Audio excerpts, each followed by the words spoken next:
Assalamualaikum warahmatullahi wabarakatuh. Perkenalkan, saya Awan Hadijah dengan NIM 200420006. Di sini saya akan mempresentasikan terkait materi penilaian kinerja pegawai dan reformasi administrasi kepegawaian. Materi yang pertama adalah sasaran kinerja pegawai. Sasaran kinerja pegawai atau disingkat SKP adalah rencana dan target kinerja yang dibuat oleh pegawai, kemudian harus dicapai dalam kurun waktu tertentu. Target tersebut telah ditentukan, diketahui, serta disetujui oleh pimpinan pegawai yang bersangkutan berdasarkan tugas pokok dan fungsi masing-masing. Selanjutnya adalah penilaian kinerja pegawai. Menurut Peraturan Pemerintah Nomor 30 Tahun 2019 tentang penilaian kinerja pegawai negeri sipil adalah bertujuan untuk menjamin objektivitas pembinaan PNS yang didasarkan pada sistem prestasi dan sistem karir. Penilaian dilakukan berdasarkan perencanaan kinerja pada tingkat individu dan tingkat unit atau organisasi dengan memperhatikan target, capaian, hasil dan manfaat yang dicapai serta perilaku PNS. Selanjutnya adalah sistem penilaian kinerja. Penilaian kinerja PNS sebagaimana dimaksud menurut Peraturan Pemerintah Nomor 30 Tahun 2019 tentang penilaian kinerja pegawai negeri sipil dilaksanakan dalam suatu sistem manajemen kinerja PNS yang terdiri atas pertama, perencanaan kinerja, kedua, pelaksanaan, pemantauan kinerja, dan pemindaan kinerja. Yang ketiga adalah penilaian kinerja, yang keempat, tindak lanjut, dan yang kelima adalah sistem informasi kinerja PNS. Sistem manajemen kinerja pegawai negeri sipil merupakan suatu keharusan bagi setiap instansi pemerintah untuk membangunnya dan kemudian diterapkan. Pengawasan terhadap penerapannya akan dilakukan oleh pimpinan instansi pemerintah dan juga para menteri. Dalam hal ini yang dimaksud dengan menteri adalah menteri yang menyelenggarakan urusan pemerintahan di bidang pendayagunaan aparatur negara. Terdapat beberapa sistem manajemen kinerja pegawai negeri sipil yang harus diketahui, yaitu yang pertama adalah sasaran kinerja pegawai yang disingkat SKP adalah rencana kinerja dan target yang akan dicapai oleh seorang PNS yang harus dicapai setiap tahunnya. Yang kedua, perilaku kinerja, yaitu setiap tingkah laku, sikap atau tindakan yang dilakukan oleh PNS atau tidak melakukan sesuatu yang seharusnya dilakukan sesuai dengan ketentuan peraturan perundang-undangan. Yang ketiga adalah kinerja PNS, yaitu hasil kerja yang dicapai oleh setiap PNS pada organisasi atau unit sesuai dengan SKP dan perilaku kinerja. Selanjutnya adalah komponen penilaian kinerja.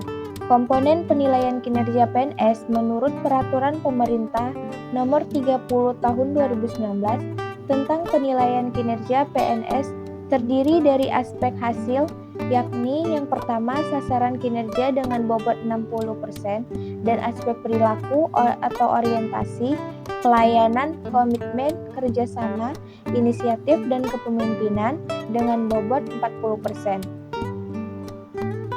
Dengan diberlakukannya Peraturan Pemerintah Nomor 30 Tahun 2019 tentang penilaian kinerja PNS diharapkan dapat menjawab tantangan dan merubah kondisi saat ini, di mana setiap penilaian kinerja hanya formalitas pemenuhan syarat administrasi, tidak ada sinkronisasi antara kinerja organisasi dengan kinerja individu, dan belum mencerminkan kondisi kinerja PNS yang sesungguhnya. Konsep dasar yang diterapkan penilaian kinerja PNS ditujukan untuk menjamin objektivitas pembinaan PNS yang didasarkan pada sistem prestasi dan sistem karir. Selanjutnya, penilaian kinerja PNS ini dilakukan berdasarkan beberapa prinsip, yaitu objektif, terukur, akuntabel, partisipatif, dan transparan. Jenis-jenis penilaian kinerja pegawai. Sasaran kinerja pegawai wajib disusun oleh pegawai negeri sipil dan pejabat penilai kinerja PNS dan atau pengelola kinerja untuk kemudian disepakati oleh pegawai yang bersangkutan dengan pejabat penilai kinerja PNS setelah direview oleh pengelola kinerja. Terdapat 4 jenis penilaian kinerja pegawai. Yang pertama adalah penilaian SKP. Penilaian SKP ini dilakukan dengan menggunakan hasil pengukuran kinerja dan dilakukan oleh pejabat penilai kinerja PNS. Yang kedua adalah penilaian perilaku kerja. Penilaian perilaku kerja ini dilakukan dengan membandingkan standar perilaku kerja dalam jabatan dengan penilaian perilaku kerja dalam jabatan.